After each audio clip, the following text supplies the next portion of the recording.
Everyone, Mr. Hissner here, and in this next lesson, we're going to look at what are referred to as angle relations. Relationships, right? How are these things related? How are they connected to one another? And what are their properties? So we see two main angle relations here, two very main angle relations. These never go away. So my primary focus is that you take some notes on these because these are really never going to go away. These properties are never going to stop showing up, and they're the basis of geometry. I often say it would be like trying to do algebra, like we do algebra, without understanding how to multiply, divide, or add. These are the foundational principles of geometry. And so let us look at the angle relations. And here we have angle relations. And what I want to do first is kind of go counterclockwise around this. So the first thing we're going to look at are what are called adjacent angles. Adjacent. If two things are adjacent, they are next to each other. They are next to each other. So you might say, if someone might come to pick you up and they might say, hey, or you get an Uber or something, and they're like, the Uber will be like, I'm adjacent to the CVS. It means that they are beside the CVS. It means that they are beside the CVS. These two things are next to each other. So if I could draw a figure, what that would look like is if I had two angles, right? If these are all angles, I'm just going to call them angle 1 and angle 2 just to make it easy.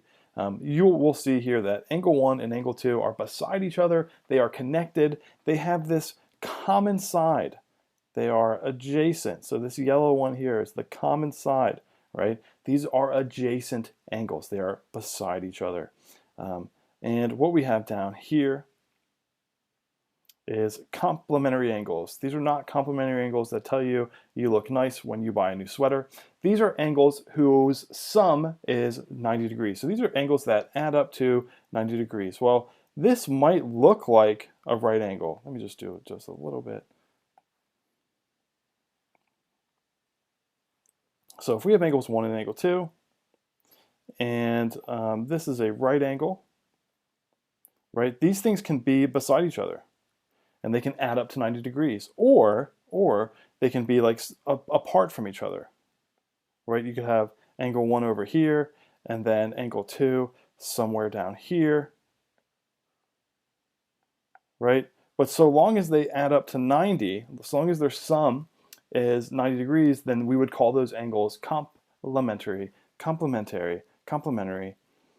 So the other one we have is complementary, is supplementary. So let's think. Complementary is C, supplementary is S. C comes before S in the alphabet, right? So C, S. This one is 90. This one is 90, and this one is 180.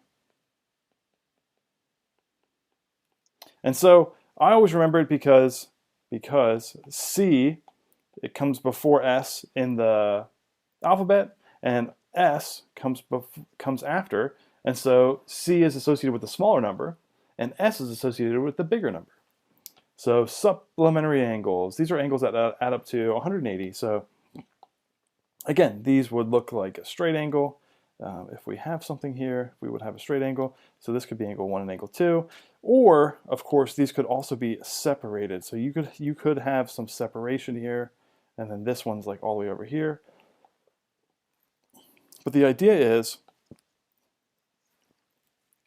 their sum is 180 degrees.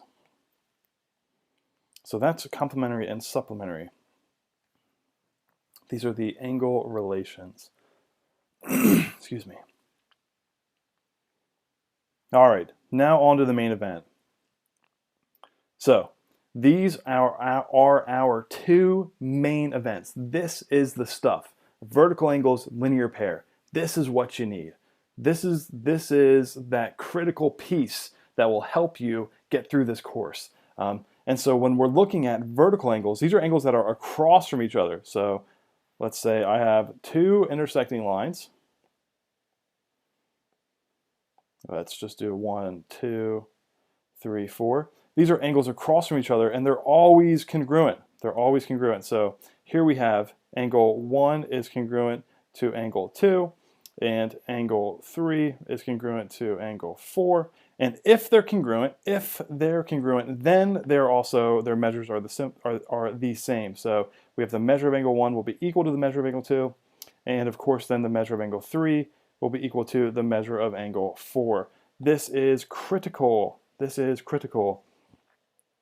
This figure means that if we're going to kind of draw on it, these two angles are the same. So I'm putting hash marks, and then these two angles are the same as well. So that's how we would kind of denote those, would be those little hash marks. These are vertical angles. They are across from each other. They're right across. If you're standing on angle 2 and you look straight, you see angle 1. These are made by two intersecting lines. Intersecting lines. Okay, and then we have a linear pair. Now I always say that this is my favorite fruit. So let's look at what a linear pair is. A linear pair is a straight angle that has a ray coming out of it, right, at some point. Or this could be an intersection. We could have one that would look like that. But just for the discussion, it's an angle, two angles that are adjacent. So these angles are beside each other. They share a common side. So here in yellow is that shared side. It's the shared side. So they are sharing this. And so what we have here is that they form a straight line. A straight line.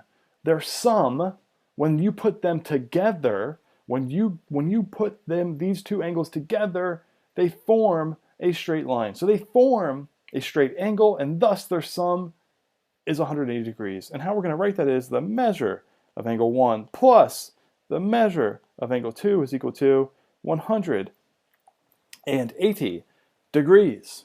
180 degrees. Now, these, again, I just can't stress enough that these two angle pairs are really the foundation of geometry. I mean, this is critical to your success in this class, is going to be recognizing and utilizing, understanding, inferring, and making conclusions about these angle relations. So, hopefully you took some time to take some notes about these, and I will see you all in the next lesson.